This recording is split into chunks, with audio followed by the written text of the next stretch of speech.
Soit des terres fertiles où cette parole sera plantée et produira des fruits que toi tu désires voir dans nos vies. Ce matin, Dieu, donne-nous l'entendement spirituel, que nous puissions écouter cette parole comme écoutent les disciples, avec l'oreille aiguisée par ton esprit, car c'est lui qui nous conduit dans toute la vérité. C'est pourquoi ce matin, Dieu, que le Saint-Esprit nous emmène à communier avec la parole de ce matin.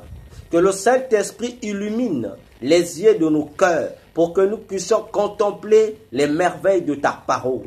Seigneur, loin de nous encore ce matin le sommeil, loin de nous toute distraction, loin de nous toute pensée évasive, que toute notre attention soit braquée vers l'écoute de ta parole. Ce matin, Dieu, nous te donnons nos cœurs, parle-nous selon ta volonté. Que toute la gloire, l'honneur soit rendu à ton nom et que Satan et tous ses obstacles contre l'exercice de ta parole, Seigneur, soient vaincus en ton puissant nom. Dans le nom de Jésus, nous avons ainsi prié et nous disons Amen. Et nous acclamons le Seigneur notre Dieu, lui qui est merveilleux, c'est Jésus, notre Seigneur, notre Roi. Bien-aimés, bonjour. Ce matin, j'espère dans l'amour de notre Seigneur Jésus que nous nous portons tous bien ce matin. Alors, nous poursuivons dans notre dynamisme de notre thème sur l'intimité avec Jésus-Christ. L'intimité avec Jésus-Christ. Tout le long de cet enseignement, nous avons abordé, touché plusieurs points. Parmi tant d'autres, nous avons expliqué que dans la communion que nous, chrétiens, entretenons avec le Seigneur Jésus-Christ, il y a deux dimensions. Il y a la dimension classique ou standard, dans laquelle tous les chrétiens, nous sommes appelés gens de la maison de Dieu, citoyens célestes. Mais au-delà de cette première dimension standard, il y a une dimension particulière qui est au-delà de tous les exercices spirituels que nous faisons pour Dieu. Et cette deuxième dimension, c'est même le véritable élément constituant du culte. C'est notre intimité avec le Seigneur Jésus-Christ. Et cette intimité, nous l'avons dit, ne se trouve que dans un endroit précis, dans le dernier endroit du ciel, qui est la troisième partie du troisième ciel, encore appelé le troisième ciel. Car à cet endroit-là, Dieu ne demande qu'à voir des adorateurs particuliers qui doivent l'adorer là, en esprit et en vérité, sans pour autant lui associer dans cette adoration d'autres sujets de prière. Là, il n'a besoin que lui seul soit l'alpha et l'oméga, que lui seul soit le centre de ce culte qui lui sera offert, que nous ne puissions que parler de lui et non de nous, que nous ne puissions que vanter sa divinité et non vanter notre humanité, que nous ne puissions que le glorifier lui, le Seigneur, et non pas présenter devant son trône autre chose ni même nos difficultés, ni même nos maladies. Qu'il soit le seul à être glorifié dans tout ce qui sortira de nos bouches, de nos cœurs, tout ce qui sera le fruit de notre louange ou de notre célébration. Et nous avons expliqué aussi, en nous focalisant sur le Psaume 78, du verset 5 jusqu'au verset 69, nous avons expliqué par là que le troisième ciel, c'est l'endroit qui contient la montagne céleste de Dieu appelée Sion céleste. Et c'est à cet endroit-là que se déroule cette intimité profonde avec le Seigneur. Et nous avons compris avec ce psaume pourquoi Dieu a appelé cet endroit-là ayant les mêmes caractéristiques que l'univers.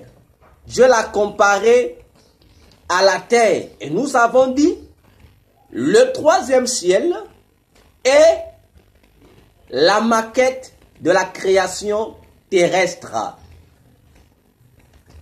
Ainsi, nous avons encore dit que le troisième ciel est réservé uniquement à tous les croyants qui atteignent la dimension ou la nature des gens qui appartiennent à la tribu de Juda, le quatrième fils de Jacob, la tribu qui a reçu le mandat de gérer la royauté de Dieu en Israël. Et nous avons encore dit que lorsque le chrétien réussit à atteindre cette dimension de son intimité avec Dieu, il cesse d'être toutes les autres tribus d'Israël. Il cesse d'être toutes les 11 tribus d'Israël pour ne rester que dans une seule tribu qui est la tribu de Juda. Et là, le chrétien réalise qu'il est un roi devant le grand roi. Et l'adoration qui est raffinée dans cette intimité, c'est une adoration d'un roi envers son grand roi. Donc, c'est un roi qui a déjà tout, qui adore un roi qui est son tout. Du coup, pour arriver dans cette dimension de l'adoration du troisième ciel, il faut être un prince. Et nous avons dit, nous sommes rois devant Dieu parce que nous sommes ses princes. Et lorsque nous arrivons au troisième ciel, le Seigneur Jésus nous appelle des princes. Et c'est là que nous nous sommes arrêtés dernièrement. Et ce matin, nous allons poursuivre dans le même élan. Nous allons prendre nos Bibles dans le livre de Romains 8. Nous allons prendre Romains 8. Nous allons considérer à partir du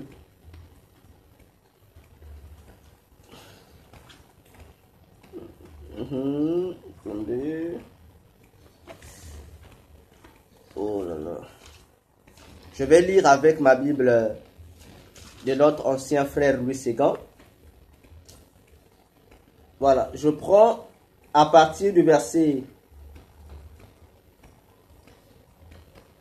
Voilà. Ok. Prenons à partir du verset 28, c'est mieux. À partir du 28, Romains 8, le verset 28 jusqu'au verset 39. Romains chapitre 8, du verset 28 jusqu'au verset 39. Lisons la parole du Seigneur. L'apôtre Paul écrit: « Nous savons du reste que toutes choses concourent au bien de ceux qui aiment Dieu, de ceux qui sont appelés selon son dessein. Car ce qu'il a connus d'avance, il les a aussi prédestinés à être semblables à l'image de son Fils, afin que son Fils fût le premier-né entre plusieurs frères. Et ceux qu'il a prédestinés, il les a aussi appelés. Et ceux qu'il a appelés, il les a aussi justifiés. Et ceux qu'il a justifiés, il les a aussi glorifiés. Que dirons-nous donc à l'égard de ces choses? Si Dieu est pour nous, qui sera contre nous? Lui qui n'a point épargné son propre Fils, mais qui l'a livré pour nous tous, comment ne nous donnera-t-il pas aussi toutes choses avec lui? Qui accusera les élus de Dieu? C'est Dieu qui justifie. Qui condamnera? Qui les condamnera? Christ est mort. Bien plus, il est ressuscité, il est à la droite de Dieu et il intercède pour nous. Qui nous séparera de l'amour de Christ? Serait-ce la tribulation, ou l'angoisse, ou la persécution, ou la faim, ou la nudité, ou le péril, ou l'épée? Selon qu'il est écrit, c'est à cause de toi qu'on nous met à mort tous les jours, qu'on nous regarde comme des brebis destinées à la boucherie. Mais dans toutes ces choses, nous sommes plus que vainqueurs par celui qui nous a aimés. Car j'ai l'assurance que ni la mort, ni la vie, ni les anges, ni les dominations, ni les choses présentes, ni les choses à venir, ni les puissances, ni la hauteur, ni la profondeur, ni aucune autre créature ne pourra nous séparer de l'amour de Dieu manifesté en Jésus-Christ, notre Seigneur. Amen. Bien-aimés dans le Seigneur Jésus, ce texte de l'apôtre Paul est un texte interpellateur, un texte qui doit attirer notre attention parce que les réalités que Paul évoque dans ses déclarations ici dans Romains 8, 28 à 39 sont des déclarations qui sont difficiles à pratiquer dans notre vie de tous les jours. Que nous soyons capables de nous conformer à ce que Paul mentionne. Nous avons la capacité de dire Amen, mais la capacité de faire que notre Amen en question devienne notre vie, c'est cela qu'il y a un problème. C'est là que c'est la guerre. Parce que pour réussir à faire des déclarations de Paul, notre caractéristique, il faudrait arriver à cet endroit-là, dans cette intimité du troisième ciel. Ce n'est que là que le chrétien réalisera la teneur des paroles de Paul, où on réalise que devant Dieu, il n'y a rien qui soit capable de nous séparer de son amour. Rien. Et Paul a tout listé. Il a dit il n'y a rien. Il dit même pas la mort, même pas la vie, même pas les anges, même pas tout ce que nous pouvons rencontrer. Il dit, il n'y a rien. Or, lorsque Paul dit rien, en mathématiques, on appelle ça, il y a une fonction, on dit assurer. C'est-à-dire, dans les valeurs, les nombres ou les chiffres qui se présentent devant nous, on assure certains éléments pour ne laisser que les valeurs dont nous avons besoin. Et lorsque Paul liste, il dit 1. Il n'y a personne qui peut être contre nous. Pour dire déjà que lorsque nous atteignons la 3e dimension du ciel, là, on n'a pas besoin de faire le combat spirituel. On n'en a pas besoin. Il dit, qui accusera les élus de Dieu? Là, on n'a pas besoin de présenter à Dieu ceux qui nous accusent. Non. Il dit, qui nous condamnera? Là, on n'a pas besoin de dire à Dieu, voilà, un tel nous condamne. Non. Il dit, même les persécutions, les soucis de la vie ne peuvent pas. Donc là, on n'a pas besoin de mentionner l'intervention de Dieu dans nos soucis, dans nos angoisses, dans nos tribulations. Non, on n'en a pas besoin. Il dit, même pas les anges. Et je vous disais autrefois, là, il n'y a pas un ange.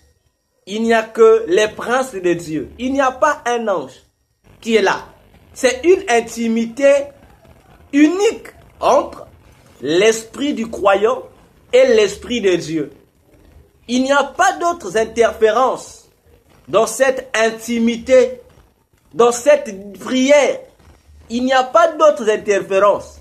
Il n'y a qu'une ligne directe de communication entre l'esprit de Dieu et l'esprit de l'homme. Et là, l'adoration est à sens unique. C'est-à-dire, tu adores Dieu sans t'attendre à quelque chose en retour. Contrairement à notre adoration qui est faite dans le niveau 1 du premier ciel, au paradis, et dans le niveau 2 du ciel, qui est la nouvelle Jérusalem. Là, dans les deux niveaux, nous avons le droit de tout mélanger. C'est normal. Parce que là, au paradis, lorsque nous adorons avec les principes du paradis, nous attendons à quelque chose en retour. On attend que Dieu puisse accorder le repos en retour. Lorsque nous adorons dans les principes de la Jérusalem céleste, nous adorons dans une adoration à double sens. Il y a l'aller et il y a un retour.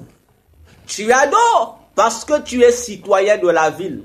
Tu adores parce que ta citoyenneté céleste te donne également l'identité de la sacrificature. Tu es un sacrificateur. Or, dans Matthieu 10, Jésus disait, l'ouvrier mérite son salaire. Donc, lorsque tu adores également dans la dimension de la nouvelle Jérusalem, obligatoirement, il faut que tu t'attendes à un retour. Tu as donné, tu as servi le Seigneur Jésus et à son tour, lui, il doit te récompenser, il doit t'offrir, te donner ce qui te revient de droit comme salaire. Mais, dans le troisième ciel, lorsque tu veux prier dans la dimension du troisième ciel, C'est une dimension où tu dois appliquer Romains 8, verset 28 jusqu'au verset 39. Tu enlèves toutes les choses, y compris ton corps, y compris ton âme, tu laisses seulement le noyau de ta personnalité qui est ton esprit humain. Et là, tu vas adorer à sens unique, sans rien t'attendre en retour. Là, il n'y a pas une obligation de la part de Dieu de te donner quelque chose en retour. Tu peux passer toute une éternité là en train de l'adorer dans cette dimension du troisième ciel et à la fin, tu n'as trouvé aucune solution à ton problème. Mais ça ne veut pas dire que ton adoration n'a pas été agréée. Non, ça n'a rien à voir. Rien à voir. Dieu a agréé ton adoration. Dieu a même marqué le sceau. Il t'a même félicité. Mais ta maladie reste. Ta situation reste telle qu'elle est. Mais tu as adoré Dieu. Le ciel t'a validé. On t'a même validé au-dessus de ceux qui ont reçu quelque chose en retour.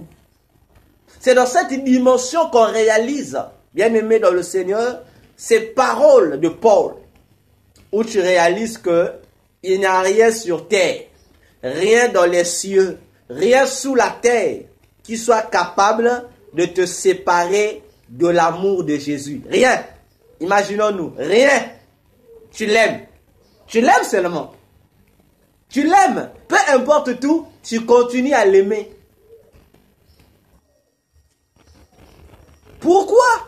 Parce que les princes qui adorent Dieu dans cette dimension ou dans cet endroit du troisième ciel, ils n'ont pas le même vêtement que ceux du paradis et ceux de la ville sainte. Non. Ils n'ont pas le même habit. Rappelez-vous, je vous ai dit autrefois, et même dans notre étude sur ce que nous ignorons sur le ciel, je vous ai dit que, bon, ça c'était dans question-réponse, je n'ai pas encore abordé le sujet dans cette étude en profondeur, c'était juste pour répondre à une question qui avait été posée, celle de savoir si au ciel, les anges changeaient de vêtements ou s'ils n'avaient qu'un même vêtement. Et en répondant, j'ai dit que au ciel, on n'a pas un vêtement chronique. Non. Non. Nous avons plusieurs vêtements. De la même manière que nous nous changeons sur la terre. Au ciel aussi, tu peux te changer. Mais à la différence, avec la terre, nous changeons de vêtements sur la terre en fonction de nos souillures, en fonction de la saleté. Tu as porté un vêtement, la journée tu as transpiré, alors tu es obligé de te changer parce que ce vêtement s'est sali, n'est plus confortable. Mais au ciel, nous ne changeons pas de vêtements par rapport à une souillure. Non, parce qu'au ciel, l'impureté n'existe pas. Au ciel, la saleté n'existe pas. C'est la pureté et la propreté dans son absolu. Là-bas, tu peux rester avec le même vêtement. Ça ne va pas puer, ça ne va pas se salir, ça restera intact. Intact. Ça va garder sa propriété, ça restera intact. Cependant, comme le ciel est notre héritage, notre premier héritage, Dieu s'est disposé de nous rendre heureux en mettant à notre disposition des richesses parmi lesquelles il y a des vêtements. Et les vêtements du ciel sont pour la plupart du temps fabriqués cousu, je dis bien fabriqué et cousu par les tailleurs de Dieu qui sont les anges. Dieu étant lui-même le gros couturier et le gros styliste. Il a enseigné à certains anges comment confectionner les vêtements. Comment confectionner les vêtements. J'ouvre une parenthèse. Les chrétiens, nous ne comprenons pas les secrets de la vie chrétienne. Ou encore les secrets que nous expliquent certains passages de la Bible. Je vous ai dit une fois que lorsque nous naissons physiquement, nous naissons nus. Mais spirituellement, nous naissons avec un vêtement. C'est pourquoi, dans le jardin d'Éden,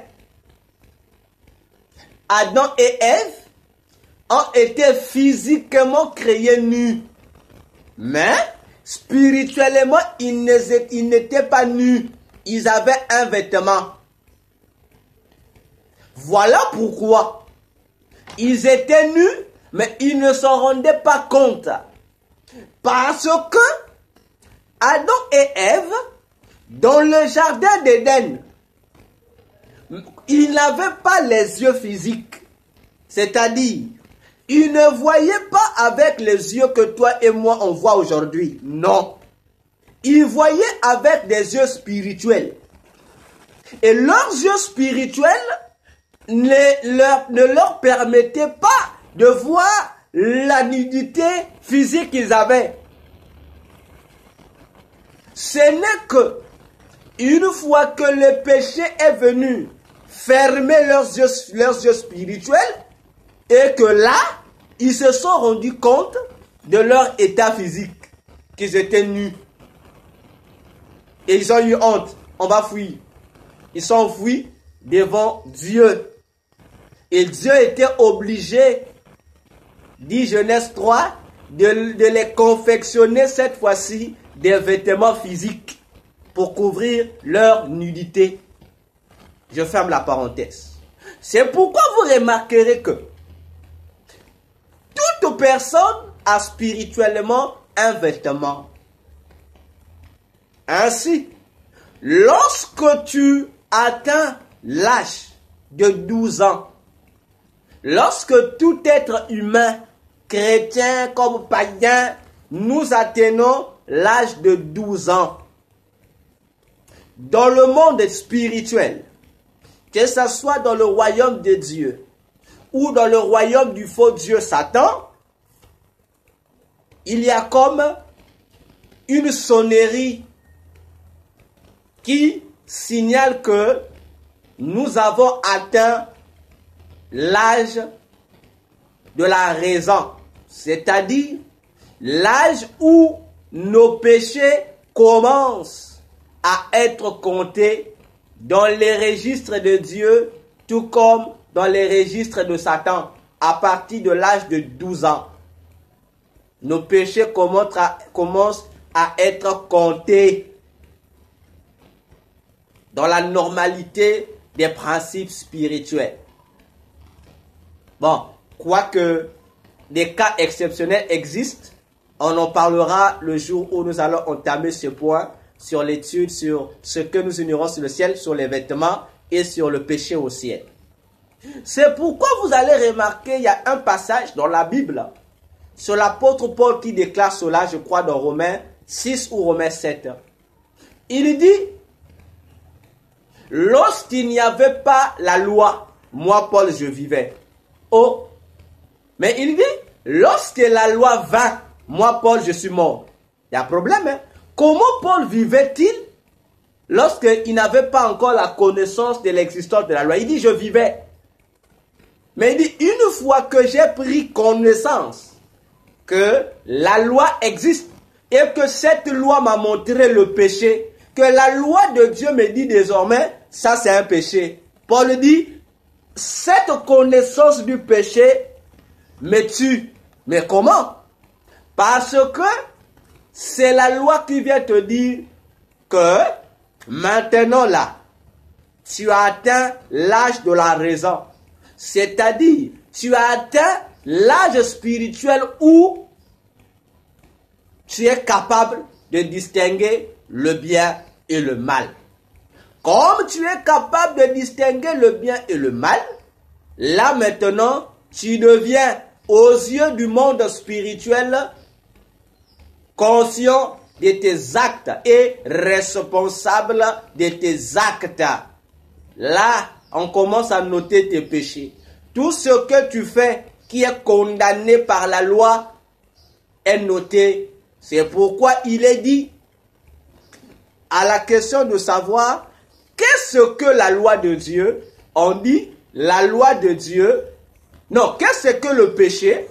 On dit que le péché, c'est la transgression de la loi. C'est-à-dire, le péché, c'est faire tout ce que la loi a interdit.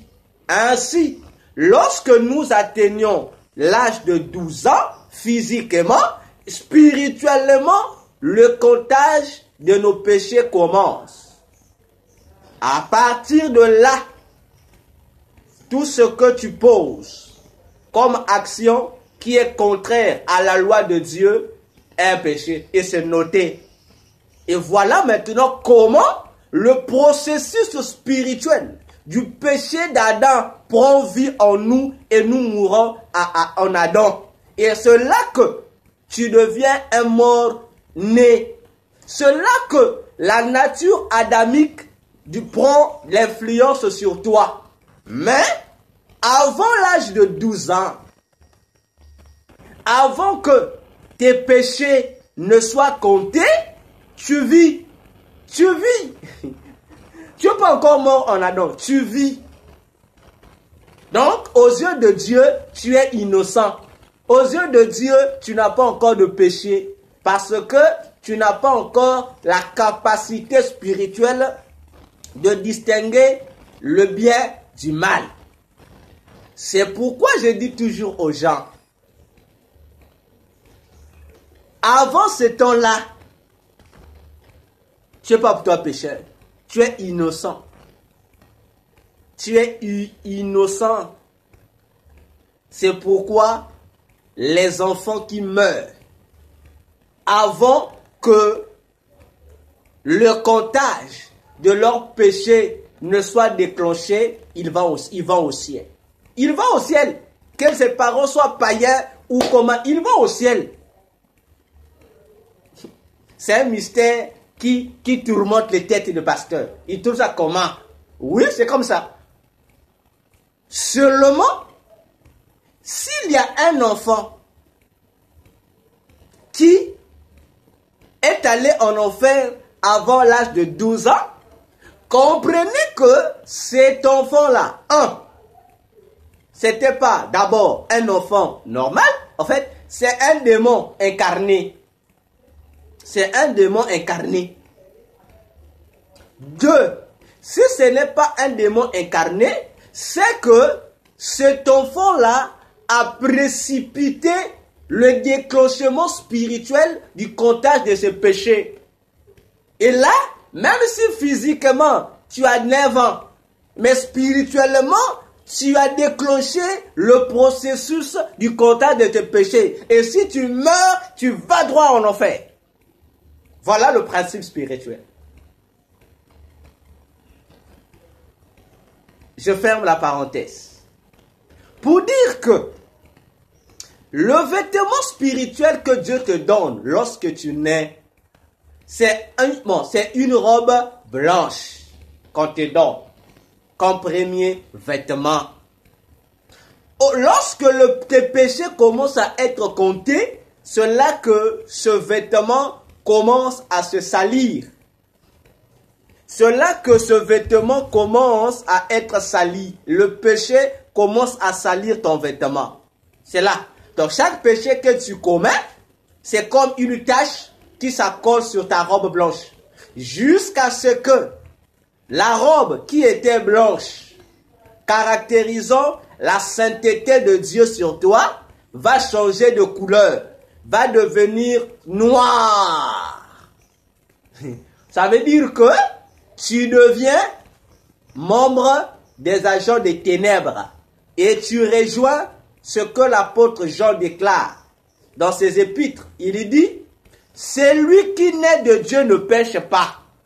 Attention, quelqu'un ne peut pas se pécher. Celui qui ne peut pas pécher, c'est celui-là qui est en conformité avec la loi. Tu as les vêtements blancs. Mais une fois que tu pêches, l'apôtre Jean dit, tu appartiens à Satan, le diable. Or, le diable, il est appelé le prince des ténèbres. Voyons-nous. Mais comme c'est le prince des ténèbres, automatiquement, si tu quittes la blancheur de la sainteté de Dieu, automatiquement, ton vêtement doit se caractériser par la couleur du maître à qui tu appartiens, le fils du ténèbre. Et là, ton vêtement est sali. Tu deviens pécheur. Cependant, lorsque tu te convertiras en Jésus, en l'acceptant comme Seigneur et Sauveur, il y a un processus qui va se déclencher. Quel est le processus? Dieu, soit Dieu lui-même, ou il va envoyer des anges qui viendront te faire laver. On va te laver de la même manière qu'on lave un enfant. On va te laver. On va t'enlever les vêtements que tu as. Tu seras lavé. Et une fois lavé, on va prendre ton vêtement sale là.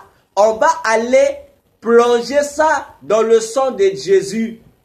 Et là au ciel, il y a une mer qu'on appelle la mer de l'oubli. C'est dans cette mer-là, lorsqu'on plonge ton vêtement, le sang de Jésus joue le rôle d'un détergent, du javel.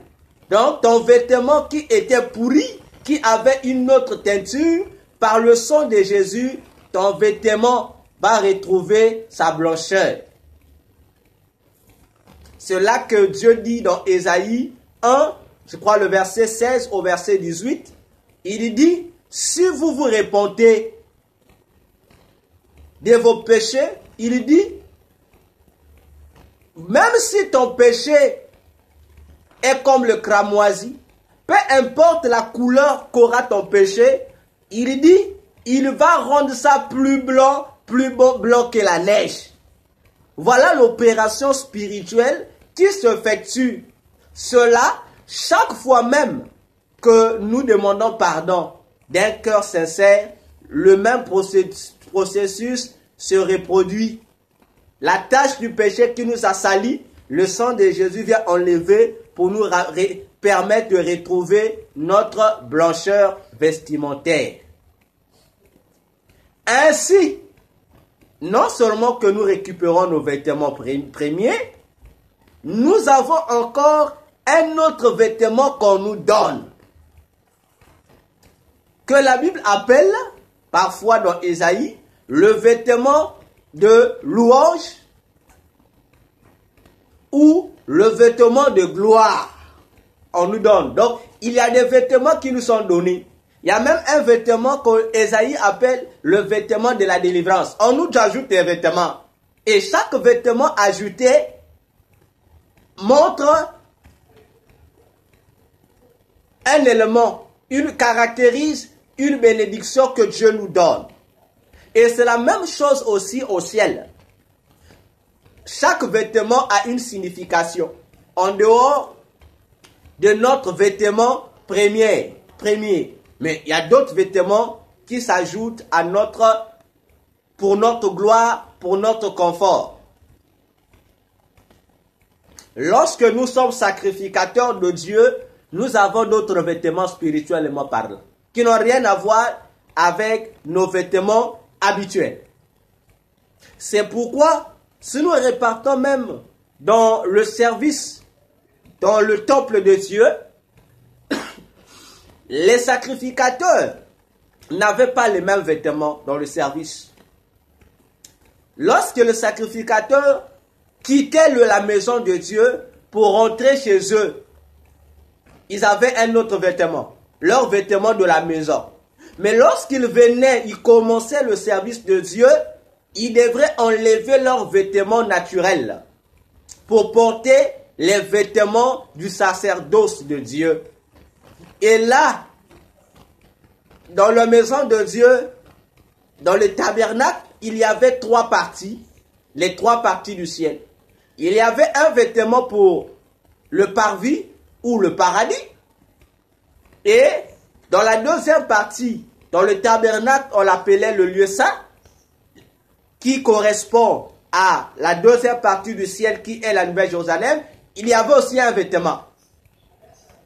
Dans le troisième endroit, appelé dans l'Ancien Testament le lieu très saint, qui est la troisième partie du ciel, il y avait aussi un vêtement. Mais le vêtement du troisième ciel était appelé un vêtement exceptionnel, qui n'avait rien à voir avec les vêtements de maison, les vêtements du parvis ou du paradis, et les vêtements du lieu saint. Rien à voir. Donc, le sacrificateur quittait sa maison avec ses vêtements de la maison.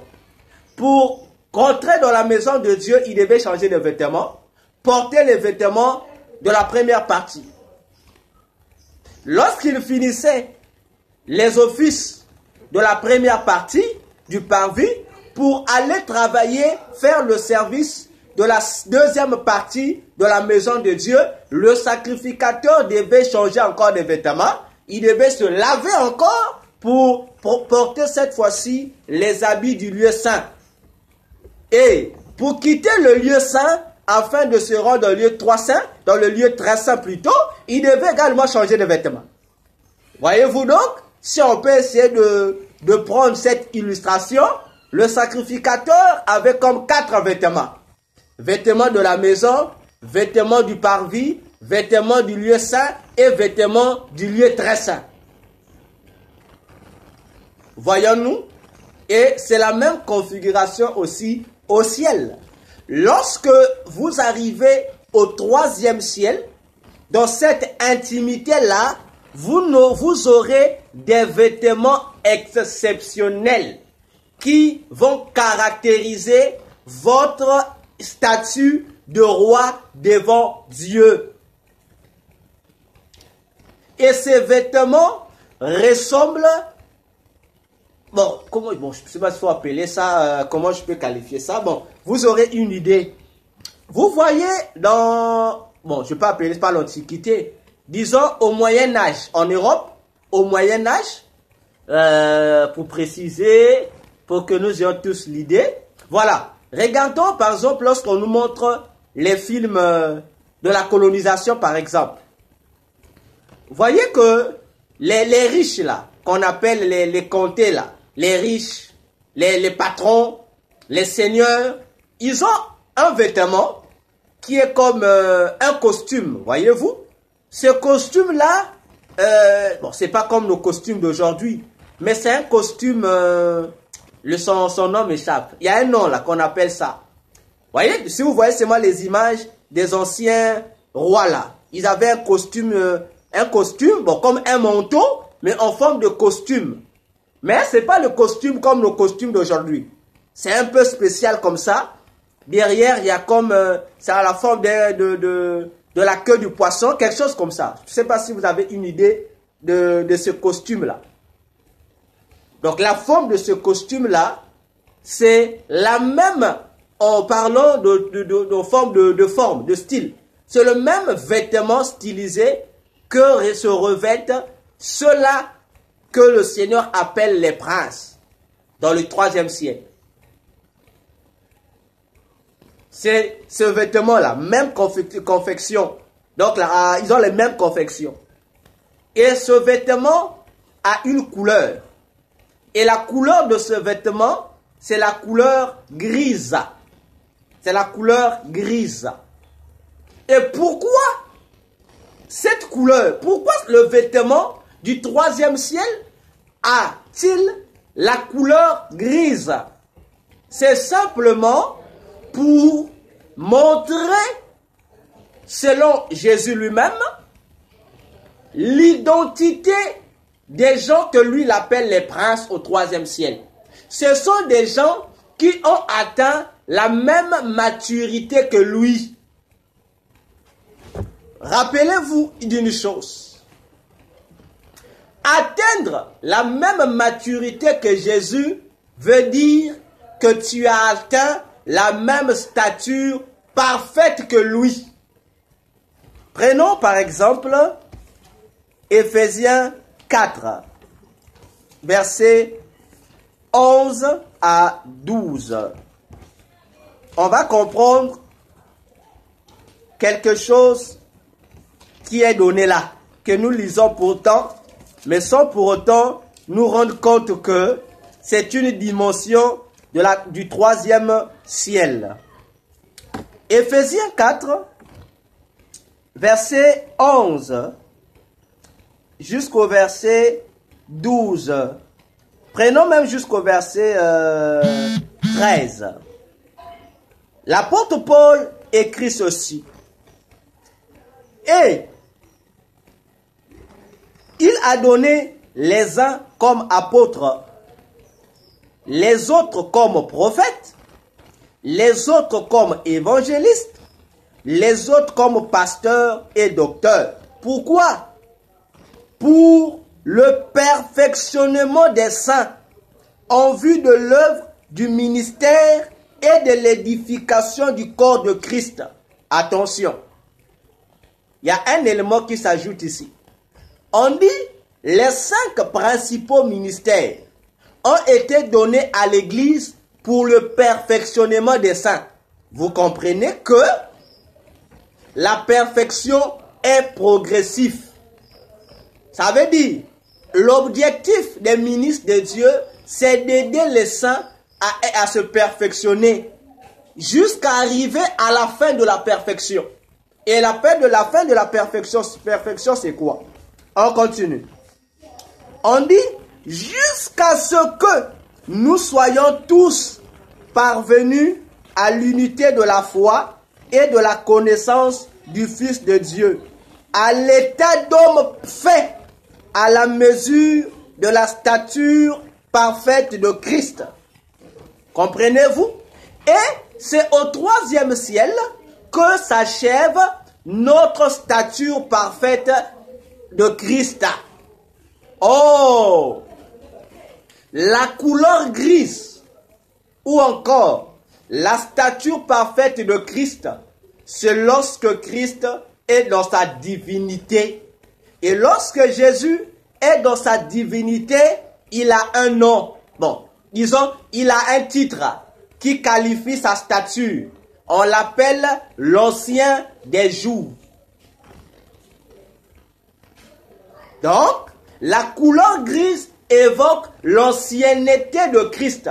Or, lorsqu'on est ancien des jours, dans nos langages humains, on dit « tu deviens un vieillard ». C'est pourquoi un vieillard, ce qui caractérise sa vieillesse, Dieu dit dans sa parole, ce sont les cheveux blancs. Attention, lorsque vous regardez bien les cheveux blancs d'un vieillard, ces cheveux ne sont pas blancs comme blancs, mais ces cheveux ont la blancheur du gris. La blancheur des cheveux d'un vieillard, c'est une blancheur grise. Voyez-vous? Ainsi, les princes du troisième ciel sont appelés des vieillards de Dieu. Ils ont la même stature que Dieu. Eux aussi, ils sont devenus des vieillards. Comme ils sont devenus des vieillards, ça veut dire que ils ont atteint la maturité de Christ. Ils sont devenus des personnes matures. Puisqu'ils sont matures, ils ont droit à se revêtir d'un vêtement nouveau, de ce costume gris. Voyez-vous? Pour dire ici encore, pour adorer Jésus, pour prier Jésus, dans la dimension de Romains 8, verset 28 au verset 39, où tu n'associes rien dans ton adoration, aucune intercession, aucune supplication, aucune demande, il faut que tu deviens un vieillard. Or, un vieillard, la Bible dit, c'est quelqu'un qui est rassasié de la vie. Or, ne peut qu'être rassasié de la vie quelqu'un qui a tout pris, donc qui a tout hérité de la vie, qui a tout connu de la vie, qui a tout bénéficié de la vie. Il est rassasié de la vie. Donc, si tu es rassasié de la vie, ça veut dire que tu n'as plus faim. Comme tu n'as plus faim, tu ne vas plus demander à manger. Tu vas demander autre chose qui n'a rien à voir avec le manger. Et l'objectif de Jésus, pour lequel il a même établi les 5 ministères dans l'Église, c'est pour que les 5 ministères, les apôtres, les prophètes, les évangélistes, les pasteurs et les docteurs soient capables d'amener les chrétiens à cette dimension-là, d'enlever les chrétiens dans leur jeunesse spirituelle pour qu'ils atteignent la vieillesse spirituelle, c'est-à-dire la maturité chrétienne. Et là, vous allez comprendre que tu deviens un prince et tu as droit au costume des princes du 3e ciel. C'est pourquoi je vous disais autrefois, je ne pourrai jamais jusqu'à ce que je mourrai accepter quelqu'un qui dit avoir été au 3e ciel et que physiquement, cette personne n'a pas une autre intelligence sur les choses de Dieu. Impossible. Donc, il a menti. Il n'a pas été au 3e ciel. Il n'a pas été au 3e ciel. Voyons-nous, c'est là. Et c'est là que vous comprenez, quand vous allez comprendre que pourquoi je dis que la dimension du 3e ciel est au-dessus de tout ce que tu fais habituellement pour Dieu. Parce que là, tu fais quelque chose qu'un païen ne peut pas faire. Le païen peut arriver à la dimension du paradis, du 1er ciel et la dimension du 2e ciel. Oui, oui, il peut arriver. Et il peut aussi bénéficier ce que toi tu dois pas bénéficier. Il peut. Le païen aussi peut recevoir le repos. Hein. Il peut, s'il a de problèmes, il peut dire Dieu, par sa miséricorde, Dieu lui donne le repos. Hein. Le païen aussi peut recevoir l'or et l'argent. Hein. Il lui suffit seulement de faire ce que font les sacrificateurs. Le rôle du sacrificateur, c'est d'être capable de solutionner les autres, d'amener les intérêts des autres vers Dieu, de soulager les autres.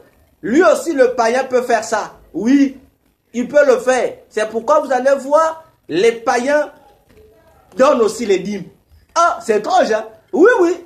Parce que le païen a compris le principe de la sacrificature. Eux aussi, ils donnent des dîmes. Ils ne prient pas, mais ils donnent sa dîme. Ils ne prient pas, mais ils donnent ses offrandes. Ah, c'est terrible. C'est un principe spirituel, non? C'est un principe spirituel. Il est païen, mais il sait soutenir l'œuvre de Dieu. Il sait soutenir son prochain. Frère, ça fait partie, Église, de la sacrificature, de la dimension du 2e ciel. Le païen le fait. Il est païen, mais il sait soutenir son prochain. Il sait soutenir l'œuvre de Dieu. Obligatoirement, Dieu va lui donner une récompense. Obligatoirement, obligatoirement. Parce que, en agissant de la sorte, en soutenant son prochain, le païen accomplit la loi et les prophètes. N'est-ce pas? Il accomplit la loi de l'amour. S'il le fait d'un bon cœur, bien sûr. Pas comme le font les fraternités occultes là, qui font des dons. Ça n'a rien à voir. Ils ne respectent pas la loi des prophètes parce qu'ils ne le font pas d'un seul cœur. Ils le font à contre-cœur pour des mauvaises intentions sur leur prochain. Nous en parlerons toujours dans cette étude lorsque nous allons arriver quelque part. Lorsque nous allons arriver pour parler de la cabale juive. Vous allez comprendre ça. Voyez-vous? Donc si le païen, quoi que ton païen, accomplit la parole de Dieu, il est béni. Il est béni. Dieu va le bénir. Dieu va le bénir.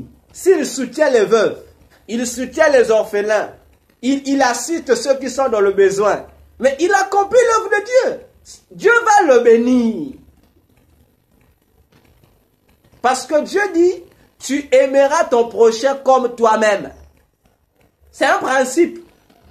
Parmi les principes de la bénédiction. Si le païen honore, comme a dit Proverbe 3, honore l'Éternel avec ses biens, il a droit aussi à la bénédiction de la maison de Dieu. Il en a droit.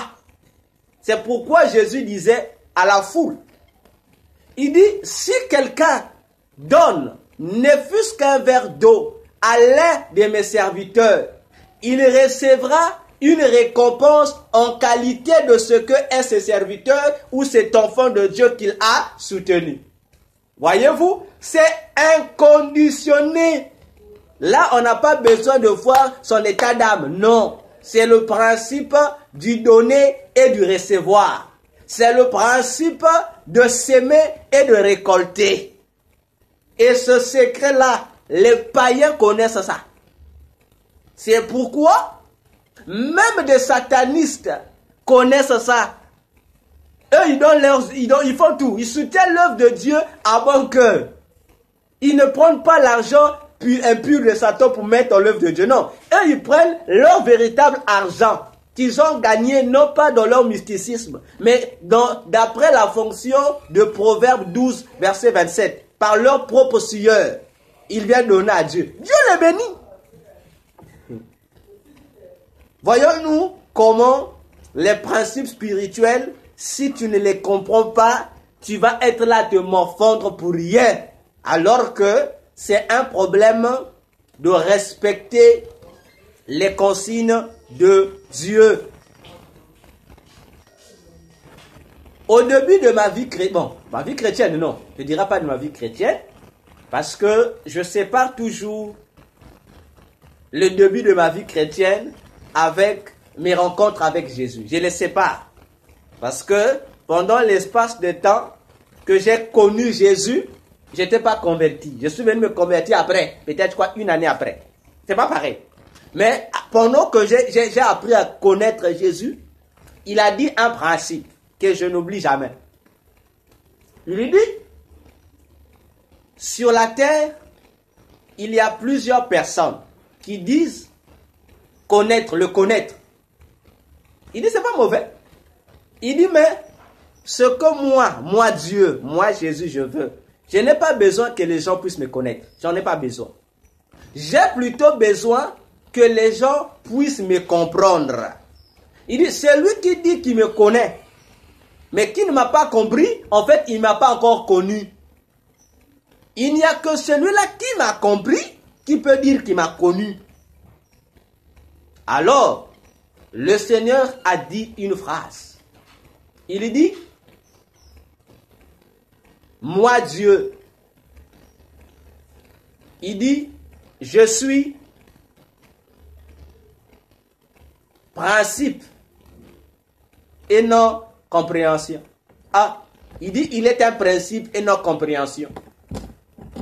C'est-à-dire, ceux qui disent, moi je connais Dieu, ils prétendent comprendre Dieu, mais ils n'ont pas connu Dieu.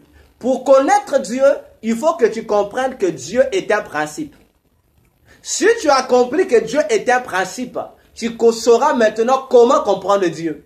Parce que principe veut dire respecter une loi qui a été donnée. C'est comme l'interrupteur de nos maisons. Si tu appuies pour allumer ton ampoule, tu appuies sur l'interrupteur. C'est un principe. Pour éteindre, tu dois appuyer sur l'interrupteur. C'est un autre principe. Voilà comment est Dieu. Voilà comment fonctionne Dieu. Il est principe.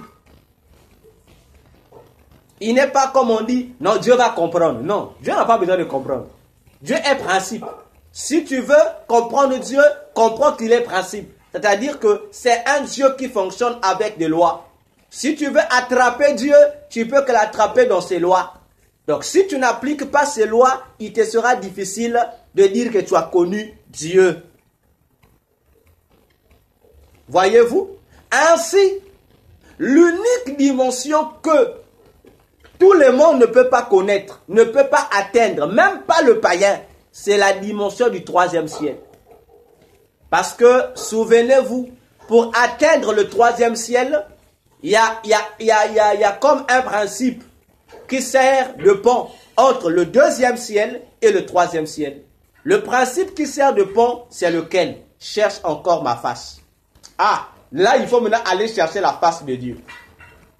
Or, pour chercher la face de Dieu, ça veut dire que tu dois mourir.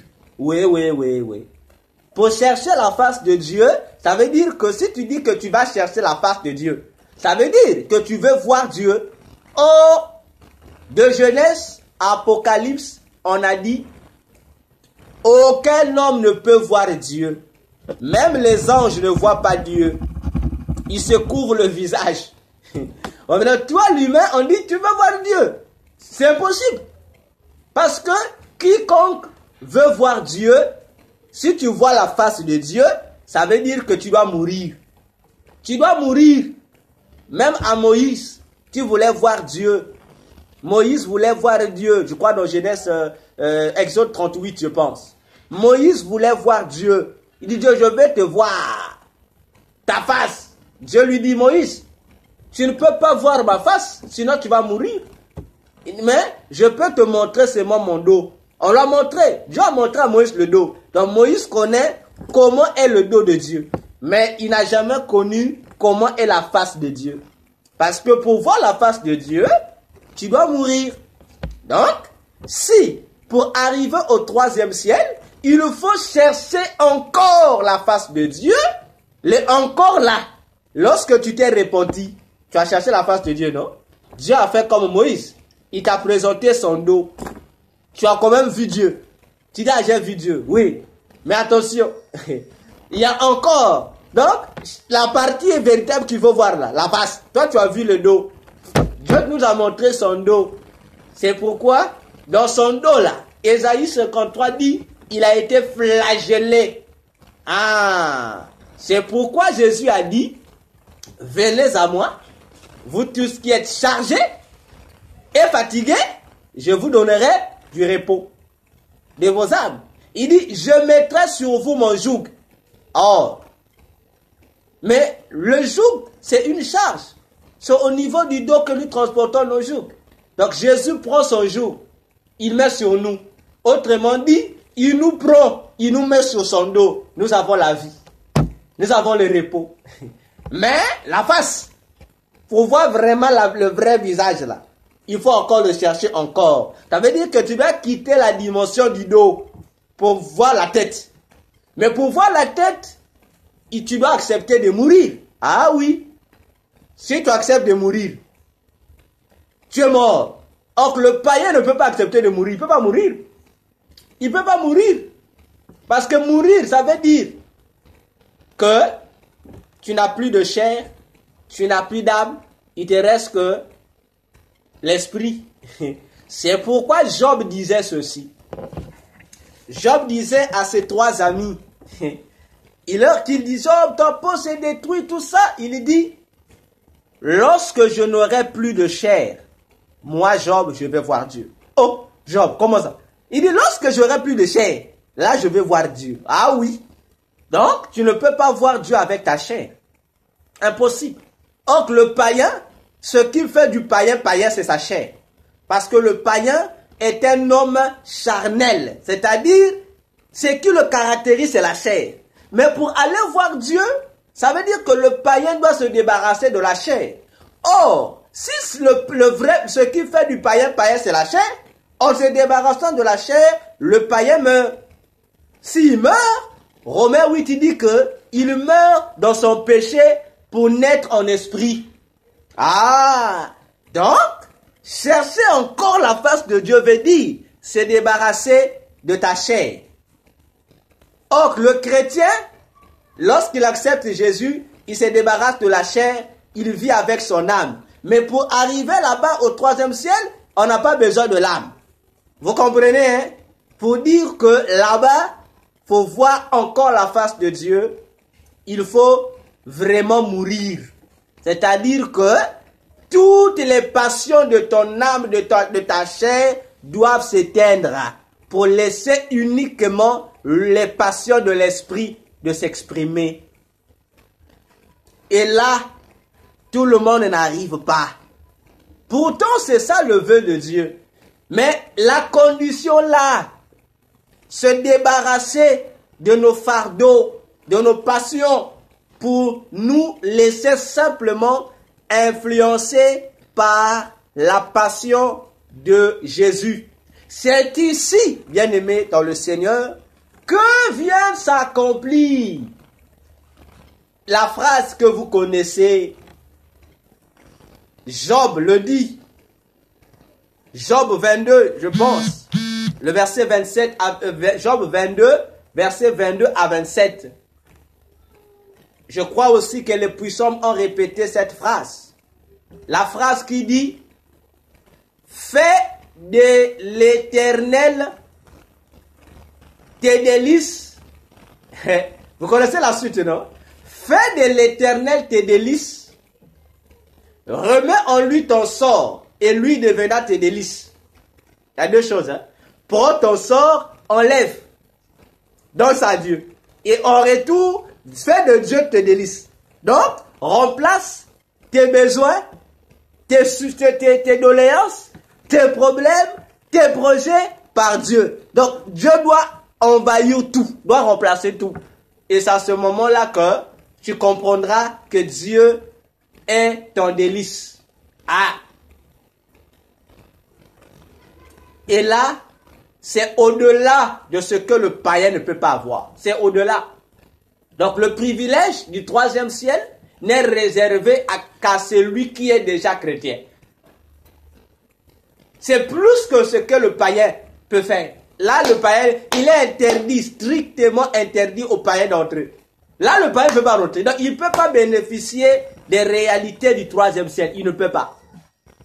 C'est ce qui fait la différence entre le chrétien et le païen. C'est le troisième ciel qui fait la différence. Le troisième ciel qui fait la différence. C'est pas le paradis. C'est pas la nouvelle Jérusalem. C'est le troisième ciel. La place du trône. Qui fait la différence entre le païen et le chrétien.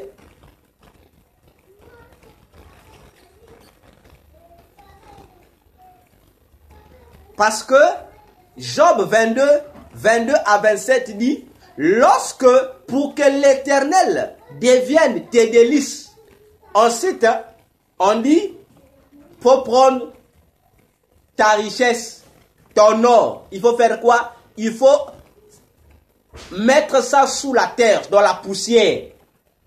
On parle de l'or d'Ophir. Attention, l'or d'Ophir, dans la Bible, c'est l'or, la meilleure de l'or qui existait à l'époque. Donc on peut dire, c'est l'or qui avait plus de valeur que tous les ors du monde à l'époque. Donc si tu as l'or d'Ophir, tout le monde devait te respecter. Mais on dit, faut prendre cet or-là. Si tu veux que l'Éternel devienne tes délices, il faut enlever ça, mettre ça dans la poussière. Frère, imagine-toi. On te demande de prendre ton héritage là. On te dit, il y a comme un choix. On te dit, soit Dieu ou soit ton or. Soit Dieu ou soit ton héritage. Tu prends quoi? Tu dois maintenant choisir. Si c'est Dieu, donc tu dois prendre ton or là. Tu dois jeter ça dans la poussière. Tu dois prendre ton héritage. Tu dois mettre ça dans la poussière. Pour prendre que Dieu seul. Donc, apprenons à entrer dans cette dimension. C'est pourquoi vous allez remarquer, bien-aimés, Apocalypse 4, nous donne une certaine description. On dit, devant le trône, lorsque les 4 êtres vivants et les 24 vieillards. Ah, mais pourquoi il n'y a que les vieillards là-bas? Pourquoi autour du trône, il y a 24 vieillards? Pourquoi il y a plus de vieillards et 4 jeunes seulement? Mais il y a plus de vieillards et 4 jeunes. Donc 24 vieillards et 4 jeunes, les 4 êtres vivants. Pourquoi la majorité qui occupe la place du trône sont des vieillards? Parce que ce sont des gens qui ont atteint la maturité. Et lorsque eux, ils adorent, la Bible déclare une chose. Qu'est-ce qu'eux, ils font? Ils ont des trônes. Ils quittent leur trône. Non seulement qu'ils quittent leur trône, ils enlèvent leur couronne, ils déposent. Parce qu'ils comprennent que lorsqu'il est question de cette intimité du 3e ciel, il n'y a qu'un seul qui a le droit d'être sur le trône. Il n'y a qu'un seul qui a le droit de porter la couronne. Vous comprenez les principes de l'adoration, de l'intimité avec Jésus. Mais lorsqu'il s'agit d'autre chose, eux, ils sont assis sur leur trône, hein, ils parlent.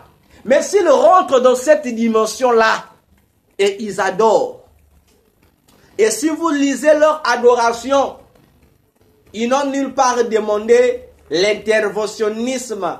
Non, ils n'ont que glorifié Jésus de ce qu'il est et de ce qu'il a fait. Point barre. Point barre. Point barre. Point barre. Voyons-nous les merveilles du ciel. Et une fois que si nous comprenons cette dimension de notre intimité avec Dieu, tu comprendras avec moi pourquoi les apôtres n'ont pas fait cas de leur vie. Ils ont même accepté de sacrifier leur vie pour Jésus ou pour l'évangile. Parce qu'ils ont compris ce que nous, aujourd'hui, on a maintenant du mal à comprendre dans les églises. Qu'au-delà du paradis, du repos qu'on peut obtenir de Dieu, du soulagement, qu'au-delà du 2e ciel, de l'argent, de l'or, des bénédictions, de l'élévation, de la grandeur, de tout, il y a un trône là-bas, au-delà. Il y a une meilleure offrande que Dieu veut qu'on l'offre.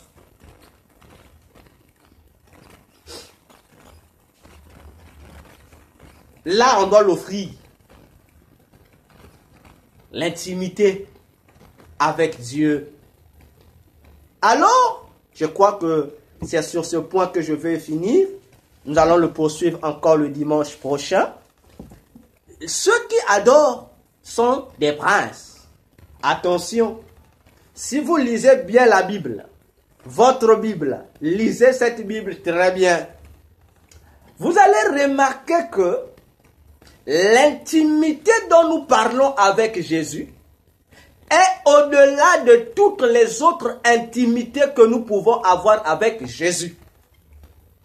Et vous remarquerez dans la Bible, l'intimité de Dieu, je dis bien, dans la Bible que nous lisons là, l'intimité de Dieu est caractérisée par 2 personnages. Je répète, l'intimité de Dieu dans la Bible, de Genèse à Apocalypse, est caractérisée par 2 personnages. Vous avez Abraham et vous avez David. Et c'est à partir même de ces 2 personnages que le ciel, qui a pourtant été fabriqué, créé avant leur naissance, porte désormais leur nom à partir de ces 2 personnages. Vous allez voir que le royaume des cieux est appelé le royaume d'Abraham. Oh, oui, on ne dit même pas le royaume de Noé, mais on dit le royaume d'Abraham. Et tous les enfants de Dieu sont appelés les fils d'Abraham. Et la Bible confirme même que sont enfants d'Abraham ceux qui acceptent Jésus comme Seigneur et Sauveur. La Bible va même plus loin. On appelle le royaume des cieux le sein d'Abraham.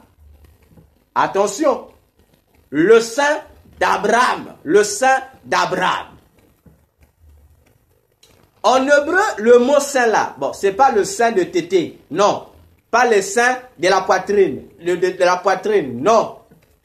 C'est le sein en tant que territoire ou une propriété propre d'Abraham.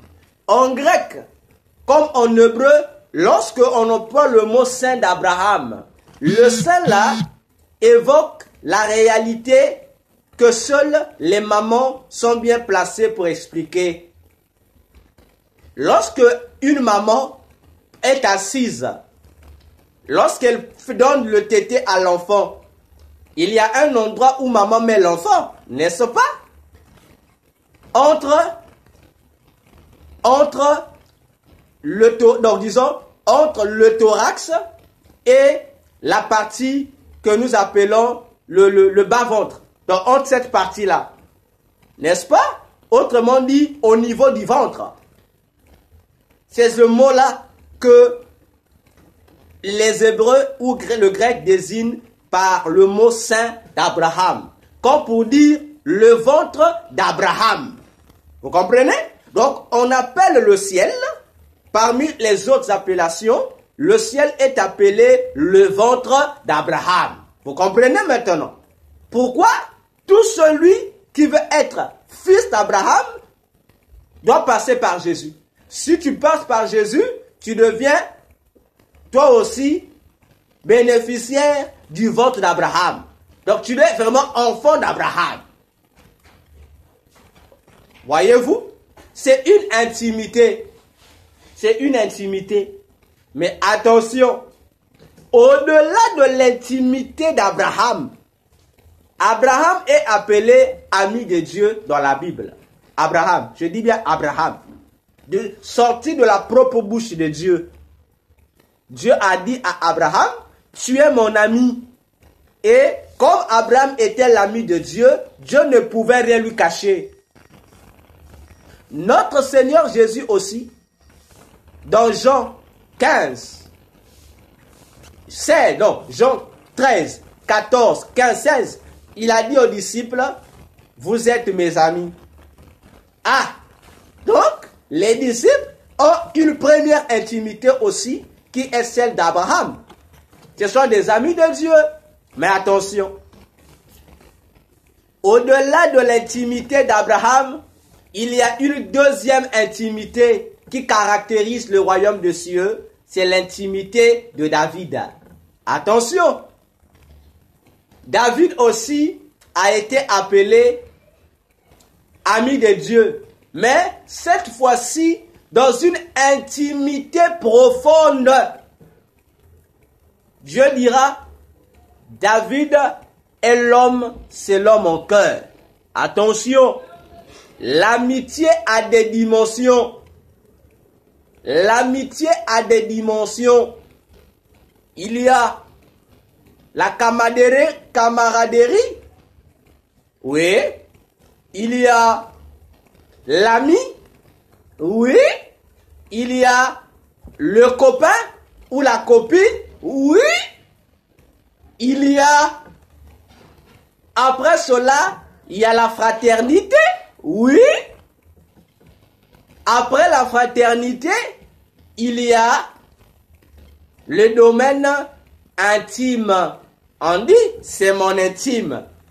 Le domaine de la relation amoureuse. Ça, c'est une intimité, une amitié intime. Et Dieu va dire, David est l'homme selon mon cœur. Autrement dit, Abraham était mon ami, mais David est mon ami intime. Et c'est pourquoi vous allez même voir, l'alliance que Dieu a faite avec Israël porte un nom. On dit, c'est l'alliance que Dieu a faite avec Abraham. N'est-ce pas? Mais à l'intérieur de cette alliance, il y a une autre alliance personnelle que Dieu a faite avec David. Et l'alliance que Dieu a faite avec David est une alliance qui n'a rien à voir avec Moïse. C'est une alliance qui concerne spécialement le domaine de la royauté d'Israël. Ce domaine-là, Dieu n'a pas donné ça à l'alliance avec Moïse. Parce que l'alliance avec Moïse, ce n'est que l'alliance avec Abraham, d'après le Psaume 105. Donc, en dehors de l'alliance des patriarches d'Isaac, d'Abraham, Isaac, Jacob, qui définit la relation que le peuple juif entretient avec Dieu, Dieu a inséré une intimité, une alliance intime qui le lie avec David et tous ceux qui sont les successeurs de David. L'alliance de l'homme selon mon cœur. C'est pourquoi vous remarquerez, reprenons le Psaume 78, reprenons le Psaume 78, prenons à partir du verset 68 jusqu'à la fin. Vous allez comprendre l'identité de David. Pourquoi cette alliance particulière, intime entre Dieu et David? Le Psaume 78, verset 68 à 72 déclare: il préféra la tribu de Juda, la montagne de Sion qu'il aimait, et il bâtit son sanctuaire comme les lieux élevés, comme la terre qu'il a fondée pour toujours. Verset 70. Il choisit David, son serviteur, et il le tira des bergeries. Il le prit derrière les brebis qui allaitent pour lui faire paître Jacob, son peuple, et Israël, son héritage. Et David les dirigea avec un cœur intègre et les conduisit avec des mains intelligentes. Vous comprenez que l'alliance de Dieu avec la tribu de Juda est liée à David.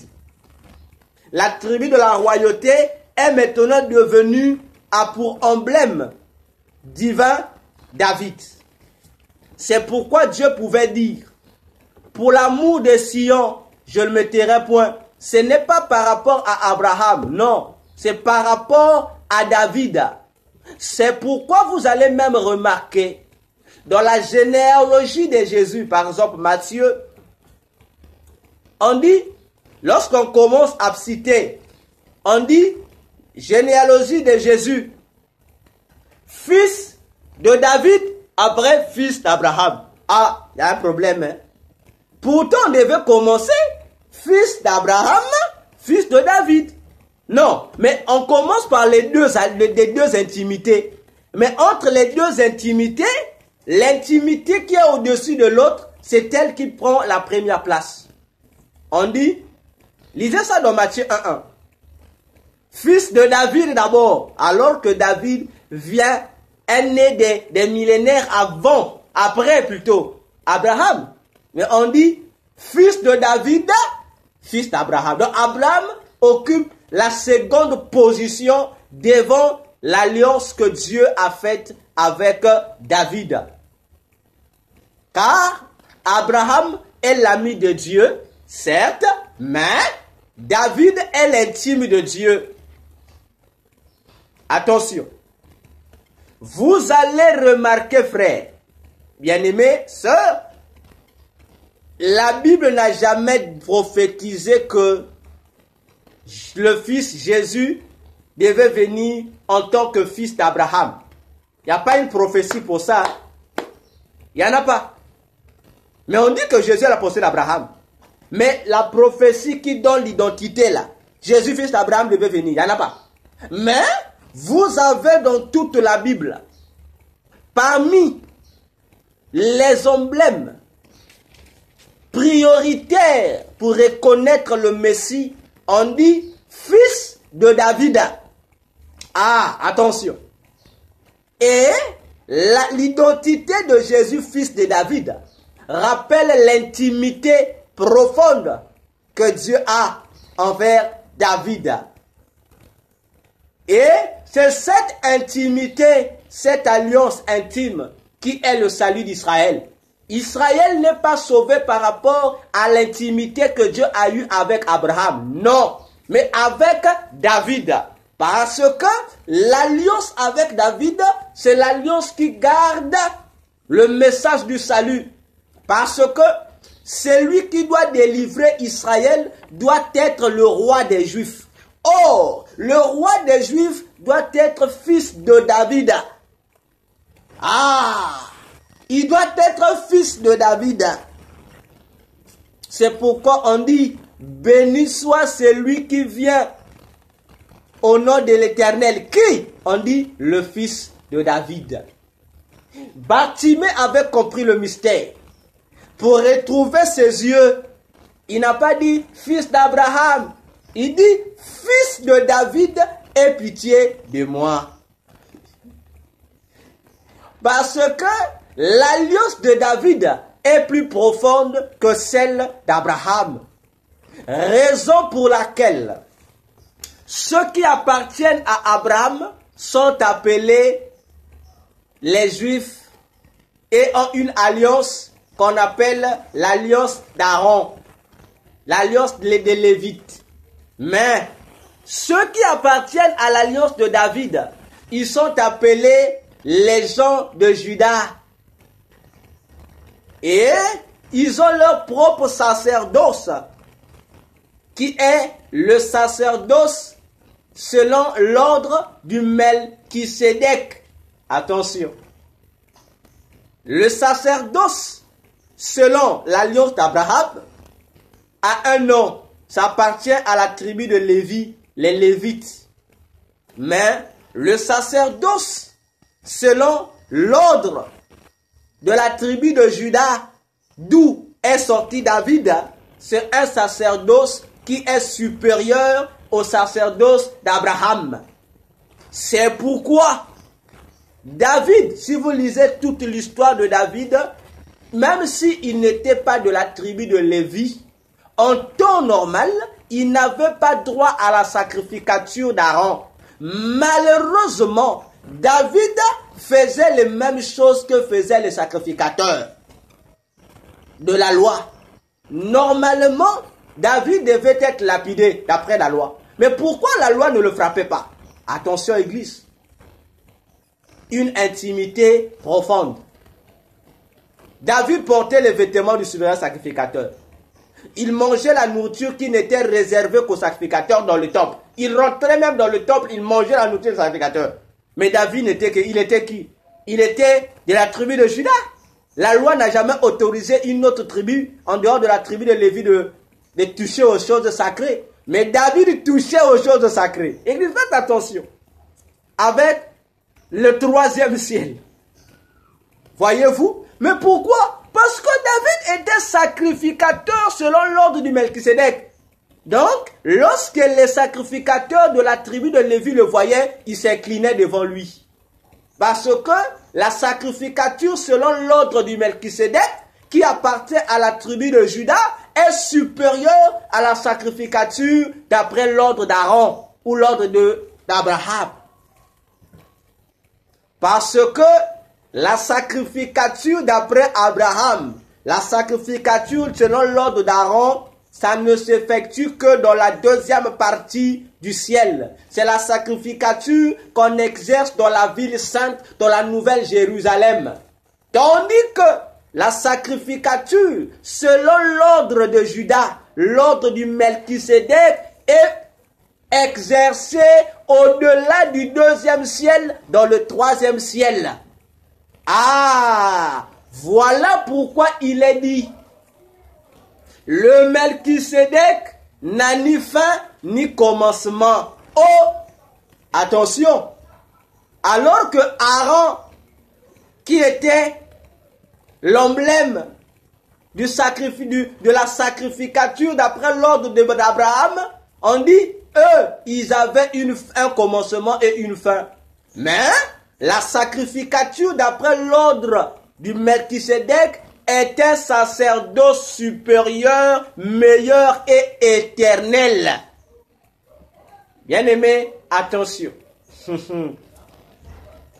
C'est pourquoi il est dit, le jour où l'Église, nous serons semblables à Jésus.